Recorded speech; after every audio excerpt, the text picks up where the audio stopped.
اللہ من الشیطان الرجیم بسم اللہ الرحمن الرحیم السلام علیکم۔ میں امید کرتی ہوں بچے آپ سب بخیریت سے ہوں گے اور اللہ تعالیٰ کا آپ پر فضل و کرم ہوگا۔ اللہ تعالیٰ آپ سب کو خیریت سے رکھے۔ پیارے بچوں، آج میں آپ کو کلاس 7 کی کتاب اسلامیات کی کتاب سبق نماز جنازہ کے بارے میں آپ کو معلومات فراہم کروں گی اور مجھے امید ہے یہ معلومات آپ کی علم میں اضافے کا باعث بنیں گے۔ مرنے والے شخص کے لیے اس کے لواحقین عزیز اور اقارب جو نماز ادا کرتے ہیں اسے نماز جنازہ کہتے ہیں۔ نماز جنازہ ایک طرح کا حق ہے جو مسلمانوں پر ادا کرنا فرض ہے۔ دنیا کی ہر چیز کی طرح انسان بھی فانی ہے، اسی لیے اللہ تعالیٰ نے ارشاد فرمایا ترجمہ ہر جاندار کو موت کا مزہ چکھنا ہے۔ نماز جنازہ جماعت کی صورت میں ادا کی جاتی ہے۔ نماز جنازہ سے پہلے اذان نہیں دی جاتی۔ نماز جنازہ موت کی یاد کو تازہ کرتی ہے۔ نماز جنازہ عورتوں پر فرض نہیں ہے۔ مرد اور عورت کی میت کے لیے ایک ہی دعا پڑھی جاتی ہے۔ میت کے لیے پڑھی جانے والی دعا کا ترجمہ: اے اللہ تو ہمارے زندہ مسلمانوں کو بخش دے، ہمارے مرے ہوئے مسلمانوں کو بھی اور ہمارے حاضر کو بھی، ہمارے غائب کو بھی، ہمارے چھوٹوں اور بڑوں کو، ہمارے مردوں عورتوں کو بھی۔ اے اللہ ہم میں سے جسے تو زندہ رکھے انہیں اسلام پر زندہ رکھ، ہم میں سے تو جسے موت دے اسے ایمان پر موت دے۔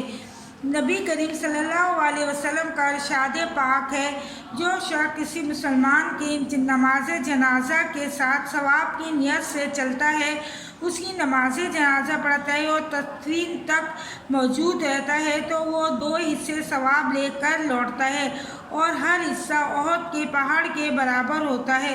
اور جو شخص نماز جنازہ پڑھ کر تدفین سے پہلے لوٹ آئے تو اسے 1 قرات ثواب ملتا ہے۔ میت کا حق ہے اس کے لیے دعائے مغفرت کی جائے، اس کے لیے نماز جنازہ کا حکم دیا گیا ہے تاکہ اللہ تعالیٰ ایک کثیر تعداد اس کے لیے دعا کرے۔ نبی کریم صلی اللہ علیہ وسلم نے فرمایا، جس میت پر مسلمانوں کی 3 صفیں نماز جنازہ کے لیے پڑھتی ہیں اس کے لیے جنت واجب ہو جاتی ہے۔ نماز جنازہ میں شرکت کے بعد ہمارے دل میں یہ احساس پیدا ہوتا ہے کہ ہمیں بھی اس میت کی طرح اللہ تعالیٰ کے پاس واپس جانا ہے۔ یہ ایسا وقت ہوتا ہے کہ انسان برائی چھوڑ کر نیکی کی راہ پر چلنے لگتا ہے اور اپنے دل میں خوف خدا پیدا کرتا ہے۔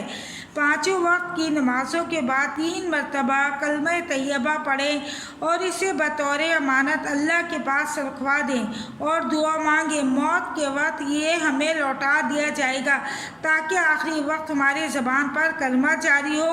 اللہ تعالیٰ اسے ہمیں پڑھ کر موت دے، آمین۔ اللہ تعالیٰ کے تمام مسلمانوں کی مغفرت فرمائے، جنت الفردوس میں اعلیٰ جگہ دے۔ اب میں امید کرتی ہوں آپ کو ہمارا آج کا لیکچر پسند آیا ہوگا۔